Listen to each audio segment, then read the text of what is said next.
Hey, my name's Dee. I'm 28, and I've spent the last few months building a startup.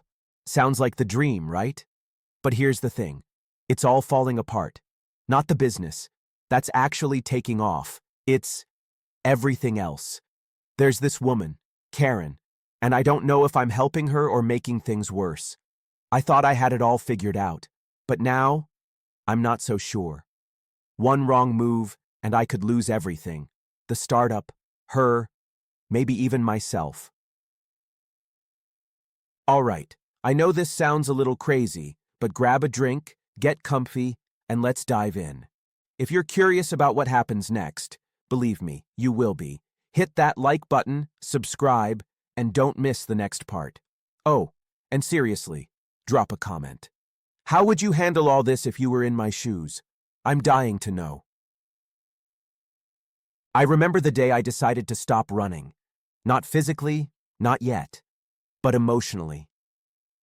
I was standing in the middle of my tiny, dimly lit apartment, staring at the last remnants of a life I thought I wanted. The breakup text from Mia on my phone, the half-empty bottle of whiskey on the kitchen counter, and the sudden silence that seemed to swallow everything. Mia had always been louder than me, in a way that was impossible to ignore. But when the noise stopped, I realized I had been holding my breath for too long. It wasn't just that she left, it was the way she did it, like a storm that had been brewing for years, quietly, until one day it erupted. It was over, just like that. No fight, no dramatic argument, just a simple, flat message that said, "We're done."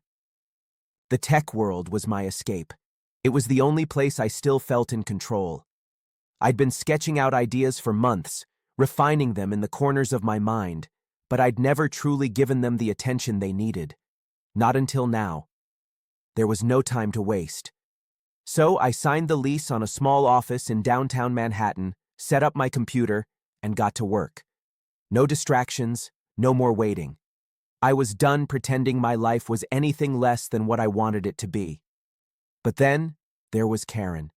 She worked in the same building, managing the PR side of things for various startups. I'd seen her around a few times, always wrapped up in her own world, always working. But one rainy afternoon, we found ourselves in the same coffee shop. I remember the moment her eyes met mine, and for some reason, it felt like she saw right through me. "You look like you're working on something big," she said, her voice smooth like velvet, but sharp, like she had no patience for small talk. Her words weren't a compliment. They were a challenge. "I am," I said, fighting the instinct to smile. I hated the way I immediately felt like I had to impress her. "What is it?" she asked, leaning over to see my screen. "A new app? Or some kind of blockchain project?" It was hard to describe, but I did. I told her about the idea I was working on, an AI-driven platform that would revolutionize how businesses connect with their audiences. It sounded simple when I said it aloud, but I could see the spark in her eyes. She didn't just listen. She felt the idea. She understood it. "I think it's brilliant," she said, surprising me. "But you'll need a team. You can't build something like that alone." I hadn't thought about it that way, but she was right. I was good at building things, but I wasn't a PR person, or a marketer, or a networker. I was missing the parts that could make my idea real, and just like that, I realized I'd need someone like her. "You're right," I said, a sense of relief flooding over me. "So what do you say? Want to join forces?" She raised an eyebrow. "You're really asking me?" "Yeah. I think we could make something great together." She took a long sip of her coffee and smiled. It wasn't the smile of someone who was agreeing to help. It was a smile of someone who already knew they were going to take the reins. "All right, let's talk," she said, her tone calm, but I could feel the undercurrent of something else. Ambition, maybe? Or was it curiosity? It was like a spark had been lit. For the first time in weeks, I felt something other than pain. And maybe, just maybe, that was the beginning of something new. I tossed my phone onto the couch and for a long moment, I just stood there. I knew I was free, in theory, but the feeling that followed, the cold emptiness, it wasn't freedom. It was loneliness. It was the realization that I had built my whole world around someone who never really cared enough to notice when I'd lost myself. But this time, I was going to fix it. For the first time in a long while, I wasn't running from something. I was running towards something. My startup. The office was quiet. The kind of silence you can only find in a place that's just beginning to take shape. My mind was filled with code and algorithms, my thoughts swirling around the endless possibilities of what the startup could become. The pressure was exhilarating, almost intoxicating. But there was something else. Something I hadn't expected. Karen. It was strange, really. I never imagined someone like her would become such a constant in my life. She was everywhere. At meetings, in the office, at the local coffee shop, and more, in my thoughts. And every time I thought I had it under control, something about her presence threw me off balance. She was direct. Her energy was electric. It was like she never needed to ask for attention, yet always commanded it. And I was starting to give it to her, whether I wanted to or not. That evening I stayed later than usual. The rest of the team had left, and the office was bathed in the glow of desk lamps and the dull hum of the fluorescent lights above. I was zoning out, tapping away at the keyboard, when I heard the familiar click of Karen's heels against the concrete floor. I looked up, surprised to see her still here. "You're still working?" I asked, trying to mask the sudden shift in my chest. "Yeah, couldn't sleep," she said, brushing a stray lock of hair behind her ear. Her eyes were focused on the laptop screen in front of me. "Looks like you've been at it for a while, too." I glanced at the clock. It was already after 10 p.m. The space around us felt strangely intimate in the silence, just the two of us, working late into the night, with nothing but the soft hum of our computers to fill the air. And for some reason, the tension between us wasn't uncomfortable. It felt natural. She walked over, leaned against the desk beside me, and let out a deep sigh. "You know, I'm surprised you're still at it. Most people would have called it quits by now." I shrugged, trying to seem casual. "I don't know how to quit." Her eyes locked onto mine for a moment, her gaze intense, searching. "I think you're more scared of failure than success." Her words hit harder than I expected. I opened my mouth to respond, but nothing came out. I hated how she could read me so easily. I cleared my throat. "Maybe," I muttered, feeling exposed. "But I'm not in this to fail." She tilted her head, narrowing her eyes as she studied me. "Failure isn't the worst thing that could happen, though. You might actually surprise yourself if you stop being afraid of it." Her voice was low, but firm, like she was speaking from experience. I swallowed hard, the weight of her words sinking in deeper than I cared to admit. I wasn't just afraid of failing. I was afraid of being vulnerable, of trusting someone else enough to let them in. And Karen, in her own way, had started to break down those walls. "So, what about you?"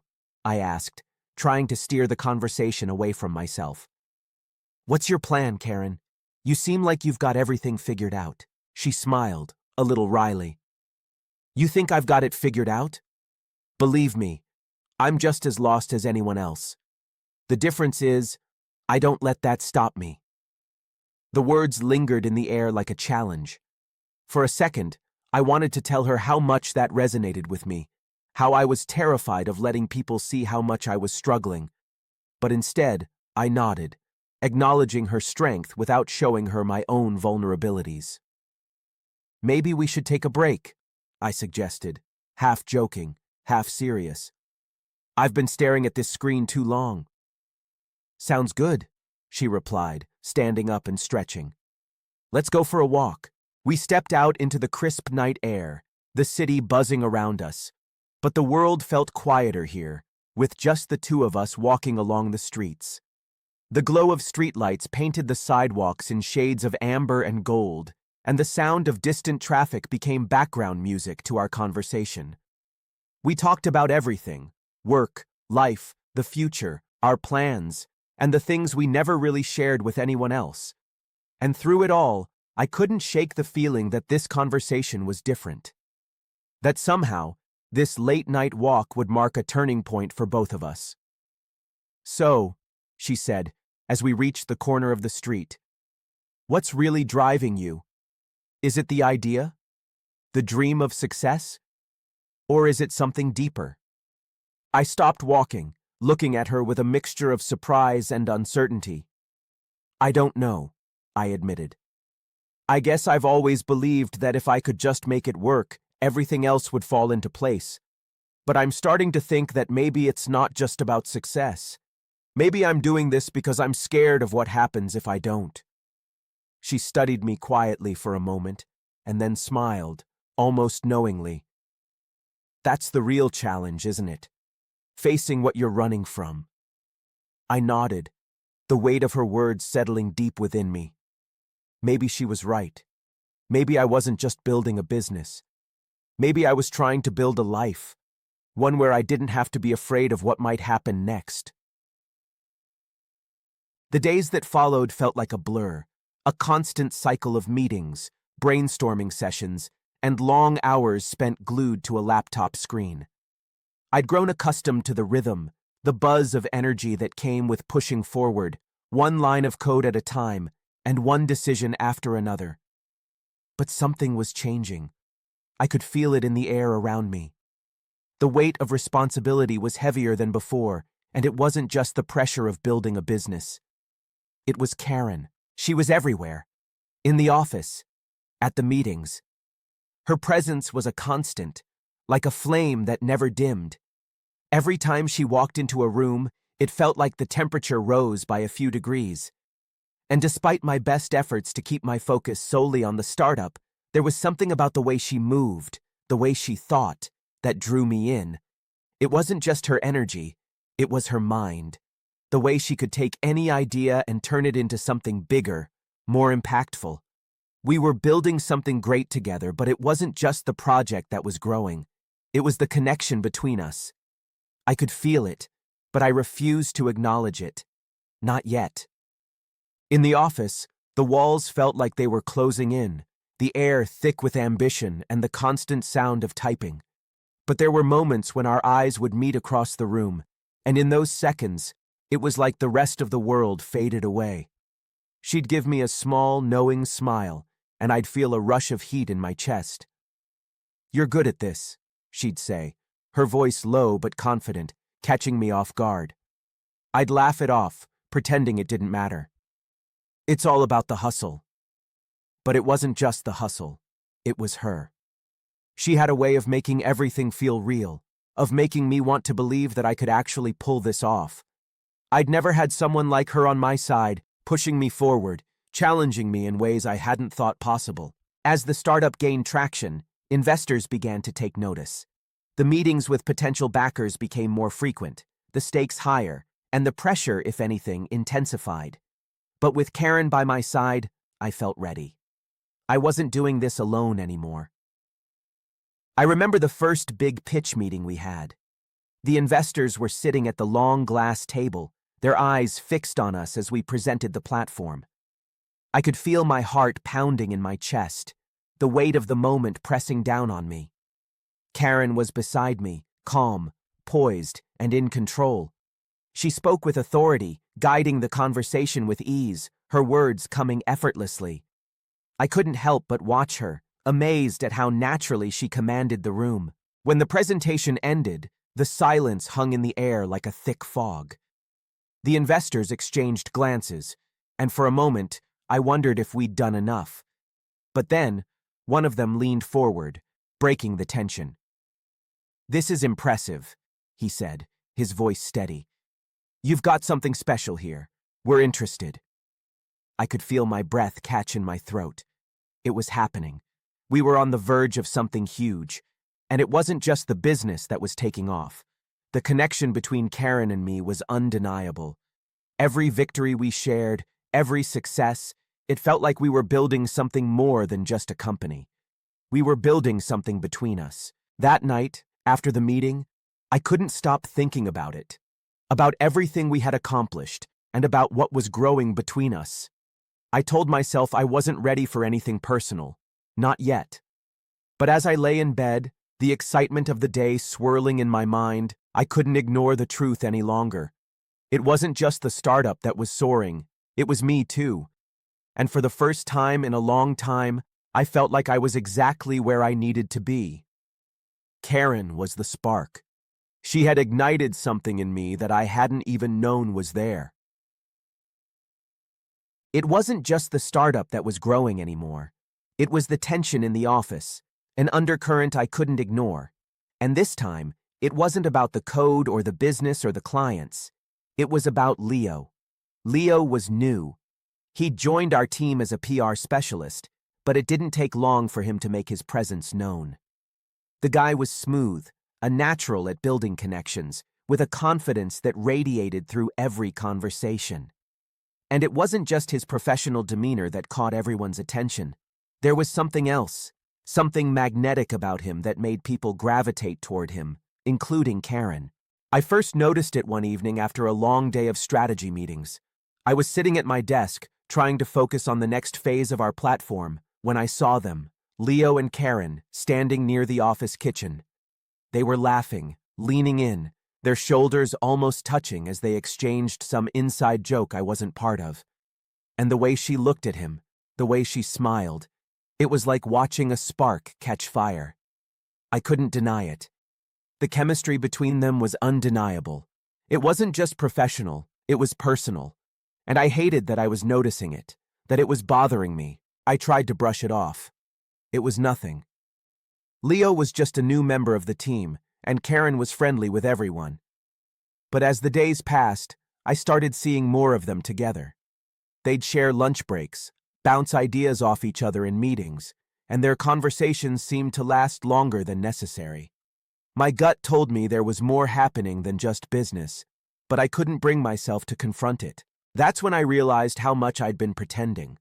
Pretending that I wasn't feeling something for Karen, pretending that it was all about the startup, about the success.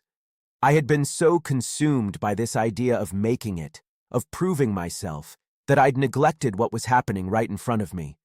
But seeing Karen and Leo together, laughing, sharing those moments, it shook me. I wasn't sure if I was jealous, if I was angry, or if I was just afraid. That night, I stayed at the office late, pushing myself to work through the emotions that had been building up inside me. I stared at the screen, but my mind kept drifting back to them. Karen and Leo, side by side, like two halves of a whole. I had no right to feel threatened, no reason to get upset, but still, the feeling lingered. I thought about confronting Karen, but I didn't. What would I say? That I was scared of losing her? That I didn't know how to deal with the idea of someone else getting closer to her than I was? The words didn't come, and I wasn't ready to admit to myself what I was really feeling. The next day, things felt different. The air in the office was thick with unspoken words, like everyone was waiting for something to happen. Leo and Karen were inseparable during meetings, constantly whispering back and forth, exchanging glances and knowing smiles. The subtle shift in their dynamic didn't go unnoticed by anyone, but no one addressed it directly. And I hated that I was the only one who seemed to be bothered by it. By the end of the week, Leo had been invited to join our team for drinks after work, a casual gathering, a chance to celebrate a small victory with a potential investor. I went, of course, because I couldn't let Karen or anyone else see how much it affected me. But the moment I stepped into the bar, I knew I wasn't prepared for what was coming. I found them, together again, sitting close. Leo was telling a story, his arm casually draped over the back of Karen's chair. She laughed, leaning in toward him. I tried to ignore the knot that formed in my stomach. This was just a social event, nothing more. But for some reason, that night felt like the moment everything shifted. The moment I realized I might be losing Karen, not to anyone else, but to myself. I spent the rest of the evening trying to hide the discomfort, but I couldn't shake the feeling that I was slowly losing control. The startup was thriving. Everything was falling into place professionally, but personally, I was a mess. I had spent all this time building something from the ground up, but I had forgotten to build the most important thing of all: trust in myself and in what I wanted. I had no idea what I was doing anymore. The startup was thriving. Investors were lining up, and clients were excited about the platform we were building. But the deeper I went into the business, the more disconnected I became from everything else. The work consumed me, and the anxiety of what was happening with Karen and Leo slowly ate away at me. It wasn't just jealousy, though. It was something more insidious, something that told me I'd missed my shot, that I had waited too long to make my move. I kept telling myself that I had time, that after we secured funding, after we hit this milestone or that one, then I could focus on, well, whatever was happening between Karen and me. But the truth was, I was running out of time. And Karen? She was moving forward without me. Every time I saw her with Leo, my chest tightened. They'd sit next to each other at meetings, laughing at some inside joke, or they'd share a casual touch that felt far too intimate. I could no longer pretend that it didn't bother me. I couldn't even look at Leo without feeling a sick, hollow sensation in the pit of my stomach. Every smile, every word exchanged between them felt like a nail in the coffin of whatever unspoken connection Karen and I had shared. But I couldn't act on it. Not yet. It wasn't the right time. I told myself that over and over. I wasn't ready to admit what I felt, and I certainly wasn't ready to confront Karen about it. Instead, I buried myself in work, trying to distract myself from the gnawing feeling that I was losing her. And the more I worked, the more I convinced myself that everything would be fine. After all, what was the point of starting something, a business, a career, if I didn't see it through? I poured everything into the startup, watching the numbers grow, feeling the momentum build. The investors were pleased. The market was responding. Everything was going according to plan, except for Karen. I didn't have the courage to speak up, to make her understand how much she meant to me, and so I kept my distance. I kept pushing her away by not letting her see how much I needed her. It wasn't just her, though. The entire team had started to notice the shift between us. The energy in the office had changed. They whispered behind closed doors about the tension between me and Karen. Some of them didn't even try to hide their curiosity. And it wasn't long before I began hearing their names in every conversation, their jokes and interactions more than just small talk. "Did you notice how close Leo and Karen are getting?" someone said one afternoon, as I overheard a conversation in the kitchen. "Yeah, it's kind of awkward, don't you think?" another person replied. "Like, they're practically a couple." I swallowed hard, pretending I hadn't heard. I forced a smile, like it didn't matter. But it did. It mattered more than anything else in the world. Days passed. I spent my nights in front of a screen, running algorithms, trying to perfect every detail of the platform. But when I wasn't looking at the code, my mind was fixated on Karen, on Leo, on what I had lost and what I was afraid to say. Then one day, I found myself on the edge of something that was both terrifying and exhilarating. I was sitting at my desk when I received a message from her, a simple invitation. "We need to talk." My heart skipped a beat. I had been waiting for this, hadn't I? I had been waiting for some sign, some moment of clarity where everything would make sense again. But when I walked into the coffee shop where we had agreed to meet, the reality of the situation hit me hard. Karen was already there, sitting at a table near the window, her eyes scanning her phone. She looked up when I approached, giving me a tight smile. There was something different about her, something that felt distant, like she had already made up her mind. "Hey," I said, sliding into the chair across from her. She didn't waste any time. "I think we need to address what's been happening," she said, her voice calm but firm. I nodded, feeling the weight of the moment crash over me. "Yeah, I've been thinking the same thing. Her eyes softened for a moment, but there was something else there, something that told me this conversation wasn't going to go the way I hoped. I know you've been distant, she continued, her voice quiet, and I've tried to understand why, but I think I need to hear it from you. I opened my mouth to speak, but the words got stuck in my throat. How could I explain it? How could I tell her everything I had been feeling, the jealousy, the fear, the confusion, without sounding like I was just trying to get her to choose me? I'm sorry, I said, my voice hoarse. I've been all over the place. I thought if I just kept pushing forward with the business, everything else would fall into place. But I've been avoiding the truth. The truth is, I care about you, Karen. More than I've let myself admit. She stared at me for a long time, her expression unreadable. I know you do, she said quietly. But the thing is, I'm not sure where I stand with you anymore. You've kept me at arm's length for so long that I'm not sure we're even on the same page anymore. The words hit me like a punch to the gut. I wanted to say something, anything, to make her see that I was ready, but I couldn't. The silence between us stretched on, heavy and thick, as the weight of my own mistakes settled over me. I left the coffee shop that afternoon with a head full of noise and a heart full of regret. The air outside was crisp, the streets busy with people going about their lives, and yet I felt completely detached from it all. It wasn't the rejection I feared. It was the realization that I had missed my chance. Not just with Karen, but with myself. I had spent all this time running away from my feelings, from the vulnerability of truly connecting with someone. And now, here I was, standing on the edge of something I wasn't sure I could fix. I walked aimlessly, barely noticing the familiar streets of the city I had once felt so in control of. It felt like I was suffocating, like the weight of all the things I had left unsaid, all the emotions I had buried deep inside, were finally crashing down on me. I'd spent so much time in the office, in meetings, working tirelessly on the startup, that I had convinced myself I was doing the right thing. But now, I saw it clearly. I had neglected the one thing that mattered most: real human connection.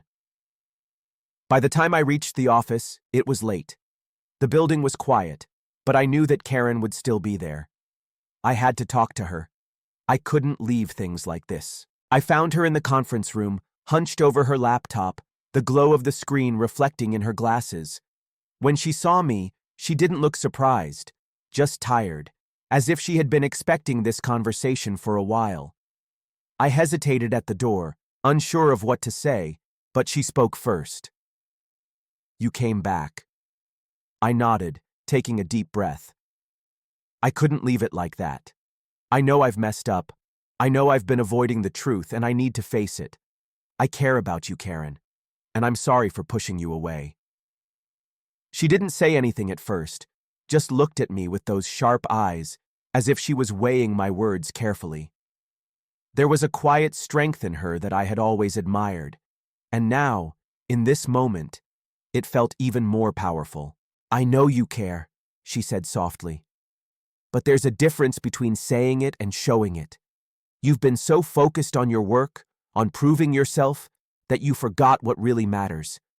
You're not the only one who's been putting in the effort. Her words hit me harder than anything else had before.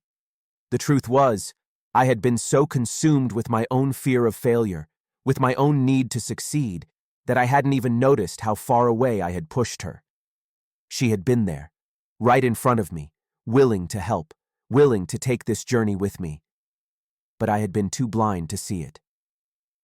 I don't expect you to forgive me, I said, my voice breaking slightly. But I need you to know that I'm trying. I want to be better. For this company. For you. Karen sighed, leaning back in her chair and rubbing her temples.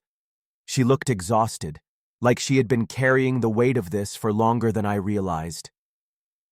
I don't know if I can trust you again, she admitted, her voice barely above a whisper.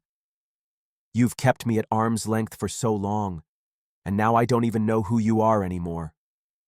Her words stung, but they were the truth. I had built walls around myself, convinced that I could handle everything on my own. I had shut her out, shut everyone out, because I was scared of what might happen if I let them in. "I'm sorry," I said again, this time with more conviction. "But I'm here now, and I want to try. I want to prove that I can do this, not just for the startup, but for us." Karen didn't answer right away. Instead, she looked at me with a mixture of uncertainty and hope. And for the first time, I saw the possibility of something real between us.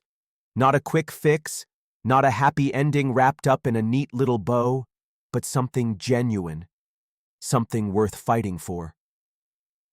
"I don't know what comes next," she said, her voice steady. "But I think we can start by being honest with each other, and not just about business." It was a small step, but it felt like a giant leap. The walls I had built around myself were beginning to crumble. Maybe I wasn't as lost as I thought. Maybe I could start over, take the lessons I had learned and move forward. I left the office that night with a sense of resolve I hadn't felt in months. The startup was still there, still growing, but now, so was I. And for the first time, I was ready to face whatever came next, both professionally and personally. The days following that conversation with Karen felt different. I had finally broken through the walls I'd built around myself, and it was like a weight had been lifted. I wasn't just working for the startup anymore. I was working for something deeper, something that mattered. Karen and I were beginning to rebuild the foundation of our relationship, not just as colleagues, but as people who cared about each other. But that sense of relief didn't last long. Reality, as it always does, had a way of sneaking up on you. Leo was everywhere. It was unavoidable. He was charming, always at the center of attention, the guy everyone seemed to gravitate toward. And it wasn't just me noticing anymore. The entire office could feel it. Karen and Leo had become an inseparable duo. At first, I thought I was imagining things. Maybe I was just paranoid, projecting my own insecurities. But as the days passed, it became clearer. Leo was moving in on Karen, on our territory. And he wasn't just playing for the role of a colleague. He was gunning for something else. I couldn't ignore it any longer. There was a moment, one that still plays in my head every time I close my eyes, when the three of us stood in the same room. It was a planning session, but the air was thick with unspoken tension. Leo was making jokes, leaning into Karen, his hand resting on the back of her chair. I watched her laugh, her eyes lighting up in a way that made my stomach turn. I didn't know if I was jealous or just hurt, but something inside me snapped. Later that day, I found myself sitting alone in my office, staring at the screen but not really seeing it. My thoughts were tangled in a mess of confusion. Karen had told me she was unsure, that she didn't know if we could start fresh. But now, watching her with Leo, I couldn't shake the feeling that I was losing her. I spent the next few days buried in work, trying to drown out the emotions that kept clawing their way to the surface. The startup was growing, the metrics were looking good, but my personal life was a disaster. I was watching Karen and Leo become closer, and I couldn't seem to pull myself out of the cycle of doubt. I had a decision to make. The startup could wait. I had to deal with what was happening with Karen, or rather, what wasn't happening between us. I had to face the fact that I had been given a second chance, but I had no idea how to seize it. It was Leo's move next, and somehow, I knew he was planning to make it count. I decided I couldn't let that happen. If I was going to lose Karen, it wasn't going to be because I didn't try. So, I made a plan. I wasn't going to confront her, not yet. I knew I had to show her that I was in this for the long haul, not just as a colleague, but as someone who was ready to commit. Really commit. The next day, we had another team meeting, and I could already feel the tension building in the room. As soon as I walked in, Karen and Leo exchanged a look that spoke volumes. I didn't know exactly what it meant, but I knew I had to act fast. I took a deep breath and called the meeting to order. The room fell silent. I wasn't sure if it was the sudden seriousness of the moment or just my own nerves, but I stood a little taller than usual. "I think it's time for us to make some big moves," I said, breaking the silence. "We've got a solid foundation, and we're about to go after some serious funding. But if we're going to make this work, we need to be all in. I'm all in, and I need all of you to be too." There was a shift in the room. Everyone could sense it. This wasn't just about business anymore. It was about commitment, and not just to the startup, but to each other. I looked directly at Karen. Her expression was guarded, but her eyes softened slightly. "I know I've been distant," I continued, "but I'm here now. I'm ready to give everything I've got, not just to the company, but to us, to what we could be. I don't know what the future holds, but I'm willing to take the leap if you are." The words hung in the air, and for a moment, the room was deathly quiet. Karen didn't respond right away, but I could see the shift in her. The tension in her shoulders eased, and she looked at me, really looked at me, for the first time in a long while. "I don't know what's going to happen," she said quietly, her voice almost a whisper. "But I'm willing to try, if you are." The room held its breath. Leo sat back in his chair, his expression unreadable, but there was something in his eyes, something that told me he knew the game had changed. I wasn't just competing for Karen anymore. I was fighting for something I hadn't realized I needed until it almost slipped away. The days that followed the meeting felt like a haze. There was a subtle shift in the air, a new kind of energy that permeated the office. Karen and I had agreed to try, to rebuild, to take things one step at a time. But that didn't mean everything was fixed. Far from it. Karen was still uncertain, still hesitant, and I didn't blame her. The walls I had built around myself hadn't crumbled overnight, and neither would hers. We were both scarred by the past, by the mistakes we'd made, and by the unspoken distance that had stretched between us. But we were trying, and that, for now, was enough. Leo didn't make it easy. He was a constant presence in the office, always there with his confident smile and smooth words. He didn't even try to hide the fact that he was still circling Karen, waiting for the perfect moment to swoop in. I could feel it in the way he looked at her, in the way he leaned in a little too close during meetings, and that drove me crazy. At first, I told myself I was just being paranoid. I was the one who had backed off for so long, the one who had pushed Karen away. She wasn't mine to claim, and Leo was just being himself, charming, confident, and completely oblivious to the fact that I was silently watching every move he made. But as the days passed, I realized something. I wasn't afraid of losing Karen to Leo. Not really. What terrified me was losing her to someone who wasn't even trying. Someone who hadn't made the same effort, who hadn't fought for her in the way I knew I could. That's when it hit me. I wasn't just fighting for Karen. I was fighting for myself, for the person I had become since meeting her, for the chance to finally open up and be vulnerable in a way I never had before. I had spent so much time running, so much time protecting myself from failure, that I had forgotten what it meant to take risks, to really try. I had been waiting for the right moment to make a move, but there was no such thing. The only moment that mattered was the one right in front of me. So, I decided to act. It wasn't a grand gesture. It wasn't some dramatic declaration of love. It was a quiet, simple conversation, the kind that felt like everything had been leading up to it. One afternoon, after another long day of meetings, I found Karen sitting alone in the break room, her phone in her hands as she scrolled through emails. I sat down across from her, my heart beating a little faster than usual. "Can we talk?" I asked, my voice softer than I intended. She looked up, her eyes cautious but not cold. "Yeah, sure. What's up?" "I've been thinking," I began, not sure where to start. "About everything. About us." She didn't interrupt, just waited for me to continue.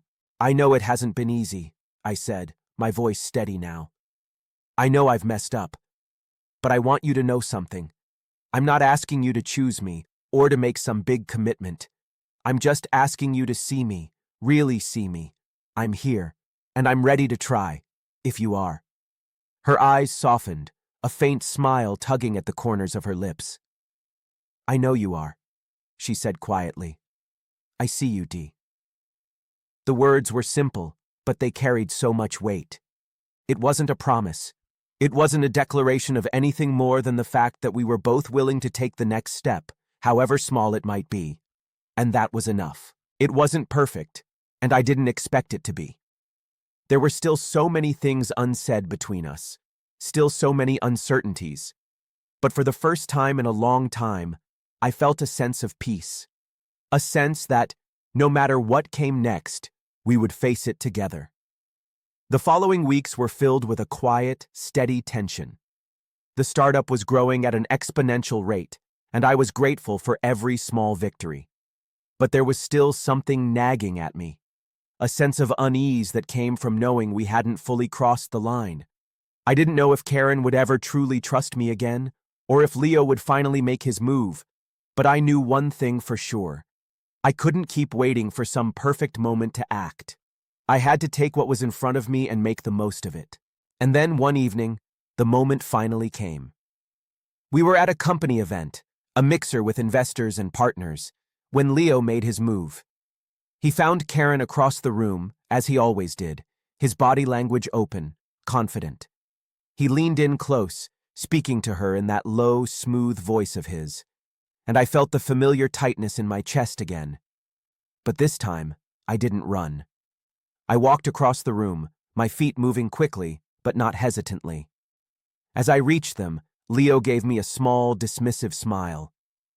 "Hey, man," he said, clearly trying to keep things casual. But I wasn't going to play that game anymore. I looked at Karen, then at Leo. "I think it's time we finally have that conversation," I said, my voice firm but not angry. Leo's eyes narrowed slightly, but Karen just looked at me, a knowing glint in her eyes. She was waiting for me to take control. She was waiting for me to fight for what mattered.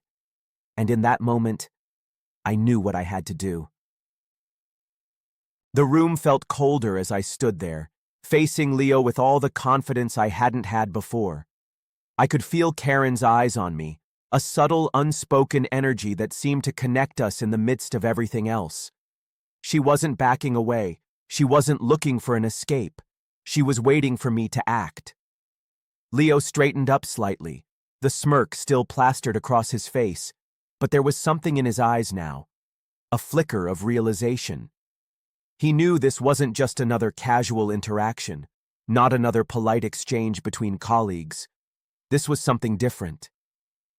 "I think we need to talk," I repeated, my voice quieter but firmer now, taking control of the moment. He raised an eyebrow, clearly sizing me up. "Sure, but we're at an event, man. Let's keep this professional, huh?" His tone was dismissive, but I could see the edge in his posture. He knew this was more than just business now, but I wasn't backing down. "No, this is personal," I said, and I turned to Karen. "Karen, I think you know exactly what I'm talking about." Her gaze was steady, unwavering.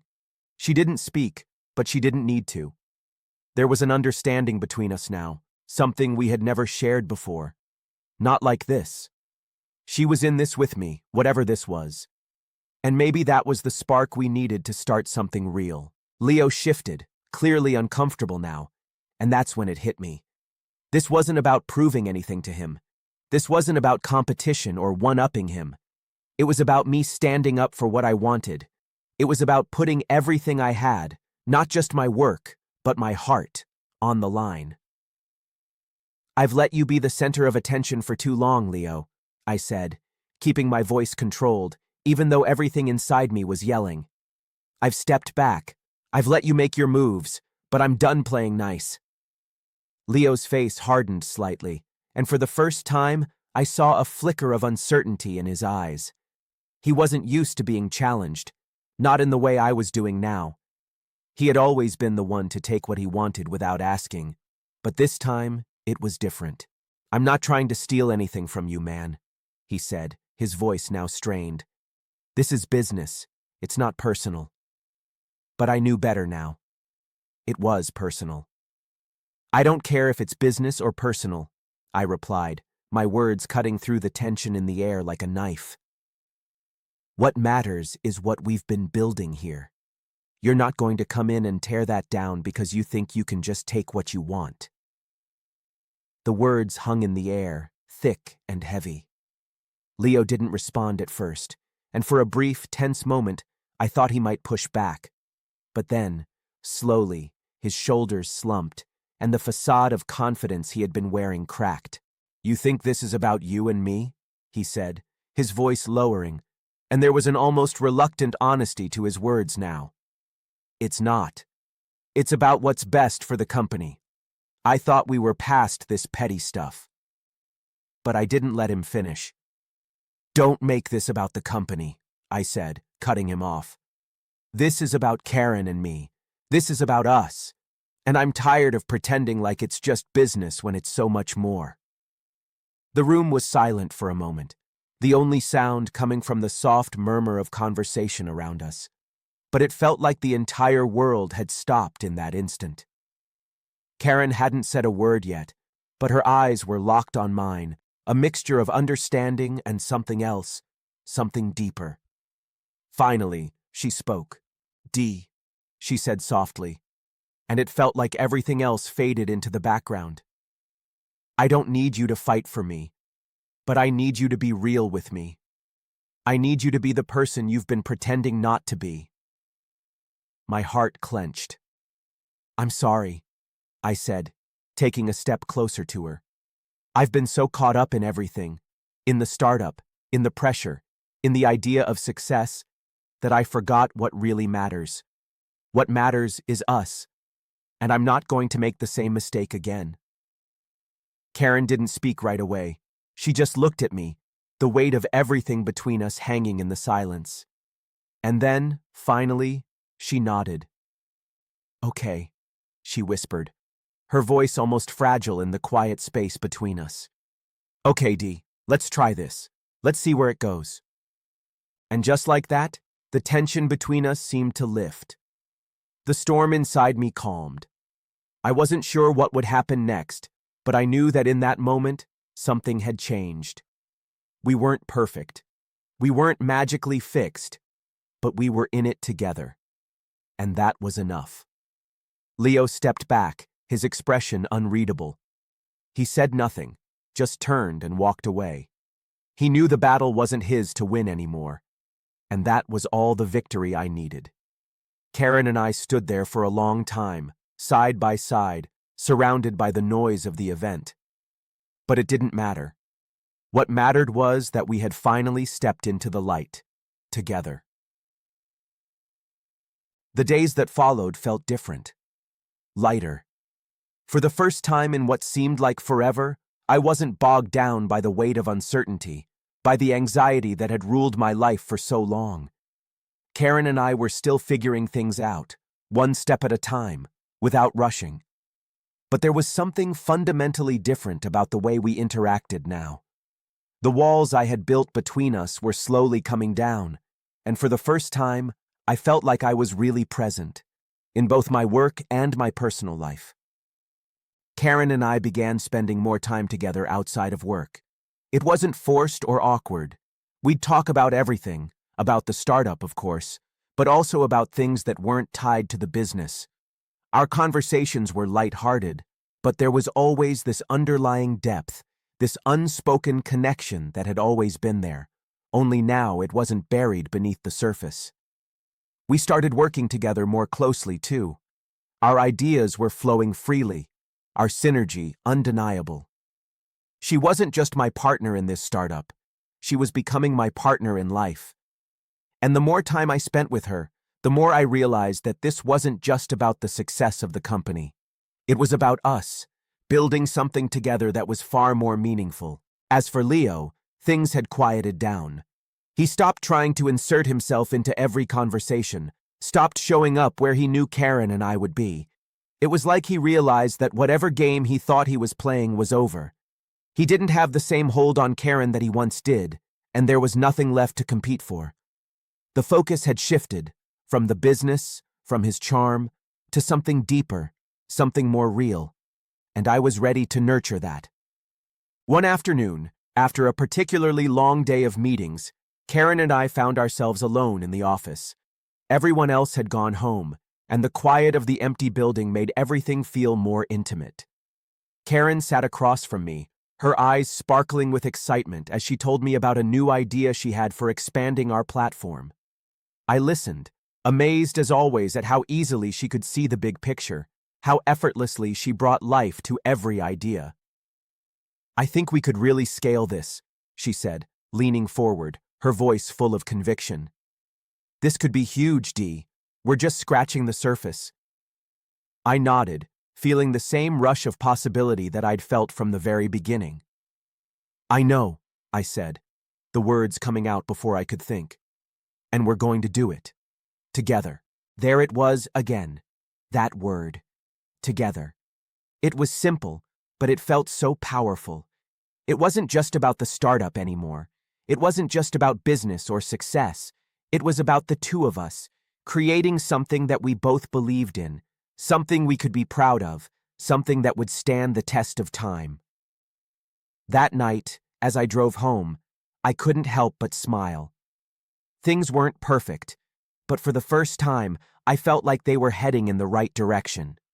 And for the first time in a long time, I felt at peace with where I was, with who I was. I had learned the hard way that success wasn't just about making it to the top. It wasn't about the money or the recognition. It was about the people you surround yourself with, the relationships you build, and the trust you foster. And for the first time in my life, I felt like I had gotten it right. The startup was growing, yes, but Karen and I were growing too, together. And that, in the end, was the biggest victory I could ever have asked for. As I pulled into my parking spot and turned off the engine, I took a deep breath. The city was quiet around me, the lights flickering in the distance. For the first time in a long time, I felt grounded. I had been running, chasing after success, and avoiding my feelings for so long. But now, I was finally stopping. I was finally standing still. And I was exactly where I needed to be. I smiled to myself, knowing that this was only the beginning.